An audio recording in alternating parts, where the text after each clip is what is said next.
Chains of phenomena, karma.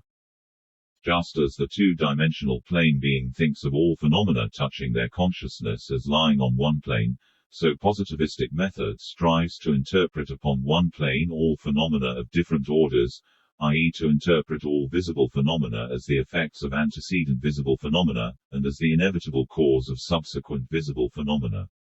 In other words, it sees in causal and functional interdependence merely phenomena proceeding upon the surface and studies the visible world, or the phenomena of the visible world, not admitting that causes can enter into this world that are not contained in it, or that the phenomena of this world can possess functions extending beyond it. However, this could be true only in the event that there were no phenomena of life and thoughts in the world, or if the phenomena of life and thought were really derivatives from physical phenomena and did not possess infinitely greater latent forces than they. Then only would we have the right to consider chains of phenomena in their physical or visible sequence alone, as positivist philosophy would have us do. However, taking into account the phenomena of life and thought, we should inevitably recognize that the chain of phenomena often translates itself from a sequence being purely physical to a biological sequence, i.e. one in which there is much of the hidden and invisible to us, or to a physical sequence where there is even more of the hidden.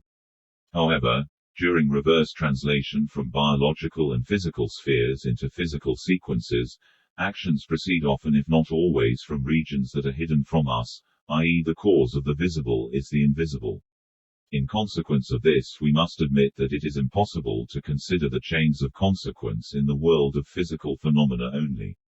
When such a sequence touches the life of an individual or that of human society, then we perceive clearly that it escapes from the physical sphere and returns to it.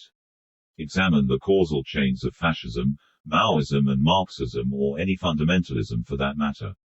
Regarding the issue from this standpoint, we see that just as in the life of one man and in the life of society, there are many streams at times appearing on the surface, sprouting up boisterous torrents, then at other times disappearing deep underground and hidden from view, but only waiting for their moment to reappear again on the surface. So too do we observe in the world continuous chains of phenomena, and perceive how these chains shift from one order of phenomena to another without a break. We observe how the phenomena of consciousness, thoughts, feelings and desires are accompanied by physiological phenomenon, even creating and perhaps and inaugurate a series of purely physical phenomena. We see how physical phenomena, becoming the object of sensation of sight, hearing, touch, smell and the like induce physical phenomena, and then psychological. However, looking at life from that side we see only physical phenomena, and having assured ourselves that this is the only reality we may not notice the others at all. Herein appears the enormous power of suggestion in current ideology. To a sincere positivist, any metaphysical argument proving the unreality of matter or energy seems sophistry. It strikes them as a thing unnecessary, disagreeable and hindering a logical train of thought, an assault without aim or meaning upon that which in their opinion is firmly established, alone immutable and lying at the very foundation of everything. They vexedly fan away from themselves all idealistic or mystical theories as they would a buzzing mosquito.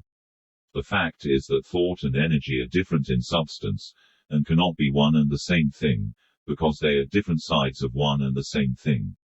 For if we open the cranium of a living being in order to observe the vibration and electrochemical impulses of cells of the gray matter of a brain with all its quivering white fibers, in spite of everything and no matter how sophisticated the apparatus with which we observe, there will be simply motion, i.e. the manifestation of energy, and thought will remain somewhat beyond the limits of investigation, retreating like a shadow at every approach. The positivist, when they begin to realize this, feels that the ground is quaking beneath their feet, feels that by their method they will never approach a thought. Then they see clearly the necessity for a new method, and as soon as they begin to think about it, they unexpectedly notice things around them that they did not see before.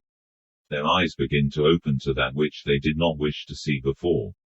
The walls that they had erected around themselves begin to fall one after another, and behind the falling walls infinite horizons of possible knowledge, hitherto undreamed of, unroll before them. Thereupon they completely alter their view of everything surrounding them, understanding that the visible is produced by the invisible and that without understanding the invisible, it is impossible to understand the visible. Their positivism begins to totter, and if they are one with bold thought, then in some splendid moment they will perceive those things that they were wont to regard as real and true, to actually prove unreal and false, and those things regarded as false to be real and true. First of all, they will see that manifested physical phenomena often hide themselves, like a stream that has gone underground, yet they do not disappear altogether, but continue to exist in latent form in some minds, in someone's memory, in the words or books of some being, just as some future harvest is latent in seeds. Thereafter they again burst into light. Out of the latent state they come into an apparent state, making a roar, reverberation and motion. We observe such transitions of the invisible into the visible in the personal life of individuals, in the life of peoples and in the history of humanity. These chains of events go on continuously, interweaving among themselves, entering into one another, sometimes hidden from our eyes and sometimes visible. Mabel Collins, in a chapter on karma from Light on the Path, writes, "Consider with me that individual existence is a rope that stretches out from the infinite to the infinite, having no end and no commencement, neither is it capable of being broken. This rope is formed of innumerable fine threads, which lying closely entwined form its thickness. Remember too that the threads are living, more like electrical wires, like quivering nerves. Eventually the long strands, these living threads which in their unbroken continuity form the individual, pass out from the shadow and into the light. This illustration presents but a small portion, a single side of the truth, it is less than a fragment. Yet dwell on it, as by its aid you may be led to perceive more. What it is necessary first to understand is not that the future is formed by any separate acts of the present, but that the whole of the future is in unbroken continuity with the present, as the present is with the past. In the plain, from one point of view, the illustration of the rope is correct." Published by the Theosophical Publishing Company, London in 1912, see pages 96 to 98. The passages quoted herein show us that the idea of karma, developed in remote antiquity by Vedic and Hindu philosophy, embodies the idea of an unbroken consecutiveness of phenomena. Each phenomenon, no matter how insignificant, is a link of an infinite and unbroken chain, extending from the past into the future. Passing from one sphere into another, sometimes manifesting as physical phenomena, and sometimes hiding in the phenomena of consciousness. If we regard karma from the standpoint of our theory of time and space of many dimensions, then the connection between distant events will cease to be wonderful and incomprehensible. If events most distant from one another in relation to time, touch one another in the fourth dimension, then this means that they are proceeding simultaneously as cause and effect, then the walls dividing them are simply an illusion that our weak intellect cannot conquer. Things are united not by time, but by an inner connection, an inner correlation. Time cannot separate those things that are inwardly near, following one from another. Certain other properties of these things force us to think of them as being separated by the ocean of time. However, we know that this ocean does not exist in reality, and we begin to understand how and why events of one millennium may directly influence the events of another. The hidden activity of events becomes comprehensible to us, and we understand that the events must become hidden in order to preserve for us the illusion of time. We know that the events of today were the ideas and feelings of yesterday, and that the events of tomorrow are lying in someone's irritation, in someone's hunger, in someone's suffering, and possibly still more in someone's imagination, in someone's fantasy, or in someone's dreams. We know all of this, and yet nevertheless our positive science obstinately seeks to establish correlations between visible phenomena only, to regard each visible or physical phenomenon as the effect of some other physical phenomenon only, which is also visible. This tendency to regard everything upon one plane, the unwillingness to recognize anything outside of that plane, horribly narrows our view of life, preventing our grasp of it in its entirety.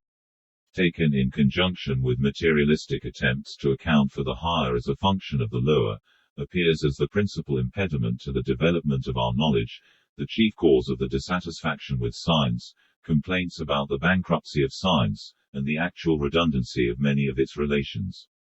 The dissatisfaction with science is well grounded and the complaints about its insolvency are just, because science really entered a cul-de-sac out of which there is no escape, and the official recognition of the fact that the direction it has taken is an entirely wrong one, is only a question of time.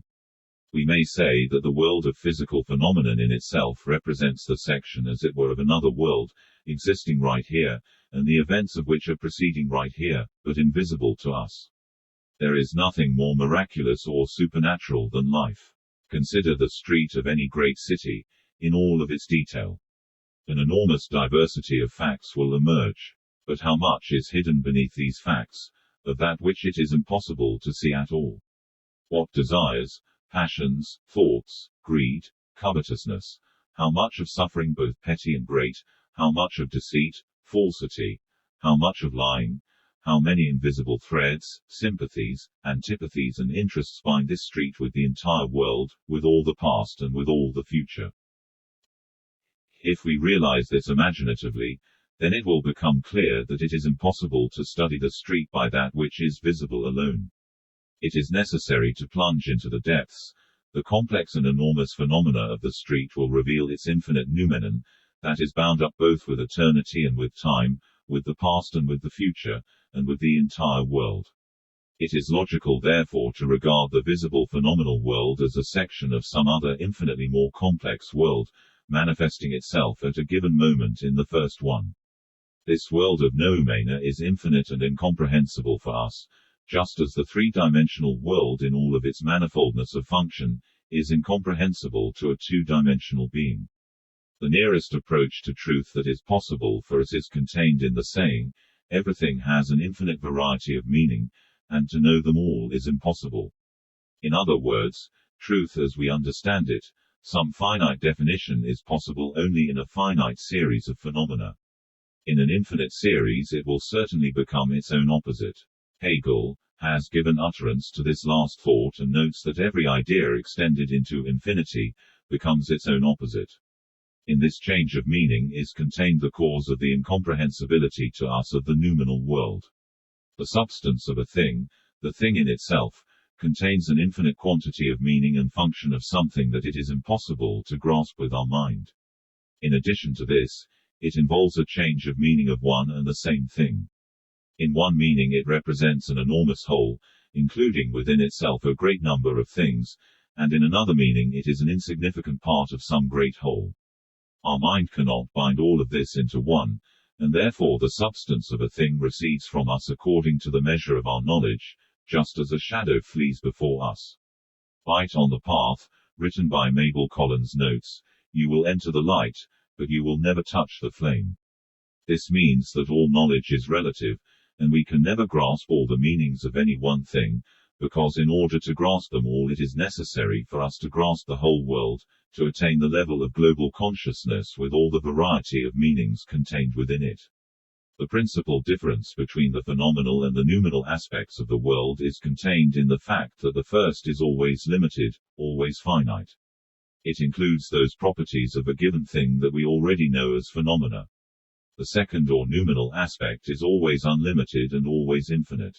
We never say where the hidden functions and the hidden meanings of a thing end. Correctly speaking, they end nowhere. They may vary infinitely, they may seem various, ever new from some fresh standpoint, but they cannot entirely vanish any more than they could cease and come to an end. All that is highest to which we shall come in the understanding of the meaning, the significance of the soul of any phenomenon, will always have some meaning, from another still higher standpoint, and in still broader generalization. There is no end to it. In this lies the majesty and the horror of infinity. Remember too that the world as we know it does not represent anything stable. It must change with the slightest change in the forms of our knowledge. Phenomena that appear to us as unrelated can be seen by some other more inclusive consciousness as parts of a single whole. Phenomena that appear to us as similar may reveal themselves as entirely different. Phenomena that appear to us as complete and indivisible may be in reality exceedingly complex, and may include within themselves different elements, having nothing in common. All of these together may be one whole in a category quite incomprehensible to us. Therefore beyond our view of things another view is possible, a view as it were from another world, from over there, from that other side. Over there does not mean some other place, but a new method of knowledge and a new understanding. Should we regard phenomena not as isolated, but as being bound together and intercrossing chains of things and events, then we would begin to regard them not from here, but from over there.